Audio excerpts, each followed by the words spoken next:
మీరు next car కానీ లేదా బైక్ కానీ ఏదైనా వెహికల్ కొనాలి అని అనుకుంటున్నారా?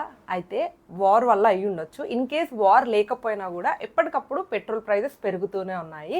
ఇంకపోతే టీవీలో కానీ లేకపోతే మనం బయట ట్రావెల్ చేస్తున్నప్పుడు ఎక్కడైనా కూడా ఈవీ వెహికల్స్ అడ్వర్టైజ్మెంట్స్కి అయితే తక్కువేమీ లేదు, బాగానే కనిపిస్తూ ఉన్నాయన్నమాట. సో ఈ సిచ్యువేషన్లో అందరూ కన్ఫ్యూజ్డ్గా ఉన్నారు. అసలు ఎలక్ట్రిక్ వెహికల్స్ మంచిదా లేకపోతే petrol fuel what ever it is fuel vehicles మంచివా అని చెప్పేసి కన్ఫ్యూజ్డ్గా ఉంటున్నారు కదా చాలామంది. ఈ వీడియోలో మనం ఎగ్జాంపుల్స్తో అండ్ అసలు ఏ టైప్ ఆఫ్ పీపుల్కి ఎలాంటి వెహికల్స్ సెట్ అవుతాయి ఏంటి అని చెప్పేసి డీటెయిల్డ్గా చూద్దాం. Hello everyone, welcome to my channel Monika Rajesh vlogs. First మనము అసలు EV vehicle like electric vehicle అంటే ఏంటి, లేదంటే ఫ్యూయల్తో వెహికల్ నడుస్తాయి కదా అవంటే ఏంటి అని డీటెయిల్డ్గా చూద్దాము. ఎలక్ట్రిక్ వెహికల్స్ అంటే బ్యాటరీతో నడుస్తాయి అనమాట. యూజువల్గా చిన్నప్పటి నుంచి ఇప్పటి వరకు కూడా మనము ఏదైనా వెహికల్ ఫ్యూయల్తో నడవడం చూస్తుంటాము. Like petrol, diesel depends upon వెహికల్ని బట్టి ఆ ఫ్యూయల్ని ఫిల్ చేయించుకుంటాము. యూజువల్గా పెట్రోల్ బంక్స్కి అట్లా వెళ్ళి అలా నడుస్తూ మనకి అలా అలవాటు. But very recent times electric vehicles చాలా ఎక్కువైపోయాయి మార్కెట్లో అండ్ మనం చూస్తూనే ఉన్నాము. వీటికి ఏంటంటే ఎలాంటి ఫ్యూయల్ అవసరం ఉండదు, బ్యాటరీతో నడుస్తూ ఉంటాయి అన్నమాట. అయితే ఈ ఎలక్ట్రిక్ వెహికల్స్ చీప్గా వస్తాయా లేకపోతే కాస్ట్లీ ఉన్న ఇవే బెటర్గా ఉంటాయా, పెట్రోల్ వెహికల్స్ తోటి వీటికి డిఫరెన్స్ ఏంటి అని చెప్పేసి let's break it down. So let's see first cost compare చేద్దాం అనమాట. యూజువల్గా పెట్రోల్ వెహికల్స్ కాస్ట్ కొంచెం తక్కువ ఉంటాయి అన్నమాట వేరే compare to electric vehicles for now ఇప్పుడు ప్రజెంట్ టైంలో మాత్రం ఎలక్ట్రిక్ వెహికల్స్ కాస్ట్ చాలా ఎక్కువగానే ఉంటున్నాయి కంపేర్ టు పెట్రోల్ వెహికల్స్ అనమాట. ఎగ్జాంపుల్గా మనం ఒక నెక్సాన్ కారే తీసుకున్నామని అంటే మనకి మన మిడిల్ క్లాస్ రేంజ్లో ఒక మిడ్ రేంజ్ వెహికల్ అలా కావాలి అని అంటే ఒక 11-12 lakhsలో వచ్చేస్తుంది. వేరే మనం అదే ఎలక్ట్రిక్ వెహికల్కి వెళ్ళాలనుకుంటే 16+ lakhs ఉందన్నమాట. సో కాస్ట్ వేరియేషన్ ఎగ్జాంపుల్గా చెప్తున్నా ఇంత డిఫరెన్స్ ఉంటుంది ఒక నార్మల్ ఫ్యూయల్ వెహికల్కి అండ్ ఎలక్ట్రిక్ వెహికల్కి.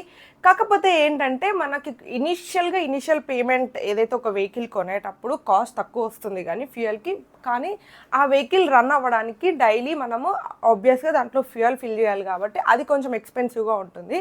కమింగ్ టు ఎలక్ట్రిక్ వెహికల్స్ ఏంటంటే ఇనీషియల్గా ఒక వెహికల్ కొనేటప్పుడు మనకి కొంచెం కాస్ట్ ఎక్కువగానే పడుతుంది కంపేర్ టు పెట్రోల్ వెహికల్. కానీ దాన్ని డైలీ మెయింటెనెన్స్ అంటే లైక్ రోజు ట్రావెల్కి ఫ్యూయల్ ఎలాంటి అవసరం ఉండదు కాబట్టి బ్యాటరీతో నడుస్తుంది కాబట్టి ఫ్యూయల్తో కంపేర్ చేస్తే దాని పవర్ కన్జంప్షన్ అంటే ఆ బ్యాటరీని ఫిల్ చేయడానికి మనకి పట్టే పవర్ కన్జంప్షన్ ఇవన్నీ మాత్రం చాలా రీజనబుల్గా అంటే అంత ఎక్కువ ఎక్స్పెన్సివ్గా ఉండదు. సో కాస్ట్ కంపేర్ చేసుకున్నప్పటికీ ఎలక్ట్రిక్ వెహికల్సే కొంచెం నాకు బెటర్ అనిపిస్తుంది. అంటే ఇనిషియల్గా ఎక్కువ కాస్ట్ పెట్టినప్పటికీ కూడా డైలీ తక్కువగా డైలీ ఎక్స్పెన్సెస్లో మనకి కొంచెం ఎక్కువ మిగిలించుకునే ఛాన్సెస్ ఉంటాయి. అండ్ నెక్స్ట్ థింగ్ వచ్చేసేసి మెయింటెనెన్స్ అనమాట. యూజువల్గా నాకు కార్ కొన్నప్పుడు అని అనిపించింది కారు కొనడం ఈజీ కానీ దాన్ని మెయింటైన్ చేయడం చాలా కష్టం అని చెప్పేసి. కారే కాదు ఏ వెహికల్ అయినప్పటికీ కూడాను కొనేటప్పుడు ఈజీగానే కొనేస్తాము, బట్ దాన్ని లాంగ్ రన్లో అది ఎక్కువ డ్యూరేషన్ అంటే ఎక్కువ రోజులు మనతో ట్రావెల్ చేయాలి ఆ వెహికల్ కూడా అంటే దాన్ని ఖచ్చితంగా మంచిగా మెయింటైన్ చేసుకుంటూ ఉండాలన్నమాట. సో ఫ్యూయల్ వెహికల్స్కి వచ్చేసి ఏంటంటే ఇంజన్ పార్ట్స్ ఎక్కువ ఉంటాయి, ఆ ఇంజన్ ఆయిల్ని చేంజ్ చేయించడం కానీ సర్వీసింగ్ అని చెప్పేసి రిపేర్లు ఇంకా ఇవన్నీ ఆబ్వియస్గా మెయింటెనెన్స్ ఎక్కువ ఉంటాయి. స్పెషల్లీ ఇంజన్ పార్ట్స్లో ఏమన్నా డ్యామేజ్ కానీ అట్లా ఏమన్నా రిపేర్ వచ్చిందంటే వాటికి చాలా ఎక్కువ కాస్ట్ అవుతూ ఉంటుంది అండ్ వీటిని ఎప్పటికప్పుడు మనకి సర్వీసింగ్ చేయించుకుంటూ ఉండాలి. యూజువల్లీ కార్లు వాడే వాళ్ళకైతే తెలుస్తూనే ఉంటుంది, మనకి వాళ్ళు కార్ కొనేటప్పుడే కొన్ని ఇన్స్ట్రక్షన్స్ ఇస్తారనమాట. ఫస్ట్ సర్వీసింగ్ ఒక 10,000 kilometers తర్వాత 30,000 ఇట్లా వాళ్ళు ఈ ఒక కార్ ఇన్ని కిలోమీటర్స్ తిరిగింది అంటే ఖచ్చితంగా దానికి ఇంత మెయింటెనెన్స్ చేయించాలి అంటే సర్వీసింగ్ చేయించాలి అని అనేసి ఉంటుంది అనమాట. ఈజీగా ఒకసారి మనం సర్వీస్ సెంటర్కి తీసుకెళ్ళామంటే అన్నీ అటు ఇటుగా కలిపి ఒక 10,000 బేసిక్, అది అంటే బేసిక్ అమౌంట్ అనమాట 10,000 అనేది. తర్వాత మన కార్ కండిషన్ని బట్టి ఇంకా అది ఎక్కువ అవుతూనే ఉంటుంది. వెరస్ కమింగ్ టు ఎలక్ట్రిక్ వెహికల్స్ అసలు ఇంజన్ అనేది ఉండదు కాబట్టి బ్యాటరీతో నడుస్తుంది కాబట్టి ఇంజన్ పార్ట్స్ కాస్ట్ ఉండదు అండ్ దీనికి ఏంటంటే సర్వీసింగ్ చేయించాలి అని అలా ఏమీ ఉండదు అనమాట. బికాస్ ఇంజనే ఉండదు కాబట్టి సర్వీసింగ్ ఉండదు, ఇంజన్ ఆయిల్ కాస్ట్ ఉండవు. వెరస్ కమింగ్ టు ఈ ఇంజన్ అనే పార్టే ఉండదు కాబట్టి మిగతావి టైర్లు కానీ లేకపోతే మిగతా పార్ట్స్ అని యాజువల్ వేరే వెహికల్స్కి ఉన్నట్టే ఉంటుంది కానీ అంత ఎక్కువ మెయింటెనెన్స్ ఉండదు అనమాట. సో వీటన్నిట్లలో ఎలక్ట్రిక్ వెహికల్స్కి మెయింటెనెన్స్ కొంచెం ఈజీ అవుతుంది compare to fuel vehicle. And next thing వచ్చేసేసి కన్వీనియన్స్ అనమాట. అసలు మనకి ఏ వెహికల్ కన్వీనియన్స్గా ఉంటుంది అని అంటే పెట్రోల్ వెహికల్స్ ఏంటంటే యూజువల్గా మనం చూస్తూనే ఉంటాము, మనకైతే ఏరియాకి ఒక పెట్రోల్ బంక్ ఫ్యూయల్ బంక్స్ ఉంటూనే ఉన్నాయి మనకి. ఎక్కడంటే అక్కడ మీరు హైవేలో ట్రావెల్ చేసేటప్పుడు కూడా మనకి ఆబ్వియస్గా చాలా పెట్రోల్ బంక్స్ అవైలబుల్ ఉంటాయి. కాబట్టి లాంగ్ ట్రిప్స్ వెళ్తున్నప్పుడు ఎంత ఫుల్ ట్యాంక్ చేయించినా కూడా ఒక పర్టికులర్ పాయింట్ ఆఫ్ టైం తర్వాత మళ్ళీ రీఫిల్ చేయించుకోవాల్సి వస్తుంది. సో ఆ రీఫిల్లింగ్ అనేది ఫ్యూయల్ వెహికల్స్లో చాలా ఈజీగా కంఫర్టబుల్గా ఉంటుందన్నమాట. ఎందుకంటే పెట్రోల్ బంక్స్ వెళ్ళగానే ఒక హార్డ్లీ 5-10 మినిట్స్లో ఫిల్లింగ్ అయిపోతుంది. వేరస్ కమింగ్ టు ఎలక్ట్రిక్ వెహికల్స్ ఏంటంటే దీనికి ప్రెజెంట్ ఇండియాలో మేబీ ఇన్ ఫ్యూచర్లో వాళ్ళు ఏమన్నా ఈ ఛార్జింగ్ సెంటర్స్ కానీ ఇలాంటివి ఇంక్రీజ్ చేస్తారేమో తెలియదు, కానీ ఇప్పుడైతే చాలా తక్కువ ఫిల్లింగ్ స్టేషన్స్ ఉన్నాయి కాబట్టి చాలా కష్టం అయిపోతుంది. అంటే ఆల్రెడీ ఏదైనా వెహికల్స్ వెయిటింగ్లో ఉంటే చాలా కష్టం అవుతుంది. ఏ వెహికల్ వెయిటింగ్లో లేకుండా డైరెక్ట్గా మన వెహికలే ఛార్జింగ్ పెట్టాలి అన్నప్పటికీ కూడా ఈజీగా 30 మినిట్స్ తీసుకుంటుంది ఒక బ్యాటరీ ఫిల్ అవ్వడానికి. వేరస్ కమింగ్ టు ఫ్యూయల్ వెహికల్స్ మనం ఒకసారి ఫుల్ ట్యాంక్ చేయించినామంటే ఈజీగా ఒక 500+ కిలోమీటర్స్ ట్రావెల్ చేయొచ్చు అనమాట. కానీ ఎలక్ట్రిక్ వెహికల్స్ మనం బ్యాటరీ ఫుల్ పెట్టుకొని ట్రావెలింగ్ స్టార్ట్ చేసినప్పటికీ కూడా హార్డ్లీ 200 to 300 కిలోమీటర్స్ మాత్రమే ట్రావెల్ చేయగలుగుతాం. సో కన్వీనియన్స్ విషయానికి మాట్లాడుకుంటే లాంగ్ ట్రిప్స్ ఇప్పుడు మేమున్నాము లోకల్లో, మేము ఎక్కువ తిరగము కార్ వేసుకొని. మా హోమ్ టౌన్స్కి వెళ్ళాలన్నా లేదంటే ఏదైనా ట్రిప్స్కి వెళ్ళాలంటే మాత్రమే కార్ బయటికి తీస్తాం. మాకు కార్ ఓన్లీ లాంగ్ ట్రావెలింగ్కి మాత్రమే అని అనుకునే వాళ్ళకి మాత్రం ప్రెజెంట్ ఇప్పుడున్న సిచ్యువేషన్కి అయితే ఓన్లీ ఫ్యూయల్ కార్సే బెటరు. ఎందుకంటే అవి మాత్రమే మనకి రీఫిల్లింగ్కి ఈజీగా ఉంటాయి. ఎలక్ట్రిక్ వెహికల్స్కి లాంగ్ ట్రావెల్స్కి అస్సలు సెట్ అవ్వవు. సిటీలో మేము రోజు ఆఫీస్కి, కొంతమంది యూజువల్గా ఆఫీస్కి వెళ్ళడానికి లేదంటే రెగ్యులర్గా అటు ఇటు సిటీలో ట్రావెల్ చేయడానికి కార్ యూజ్ చేస్తూ ఉంటారు. వాళ్ళకి ఎలక్ట్రిక్ వెహికల్స్ చాలా బెస్ట్. అండ్ నెక్స్ట్ థింగ్ వచ్చేసి ఎన్వైర్న్మెంట్ ఇంపాక్ట్ అనమాట. దీని గురించి అంత డీటెయిల్డ్గా ఎక్స్ప్లెయిన్ చేయాల్సిన పని లేదని అనుకుంటున్నా. చిన్నపిల్లల్ని అడిగినా చెప్తారు త్రూ వెహికల్స్ ఎన్వైర్న్మెంట్ ఎంత పొల్యూట్ అయిపోతుంది అని చెప్పేసి.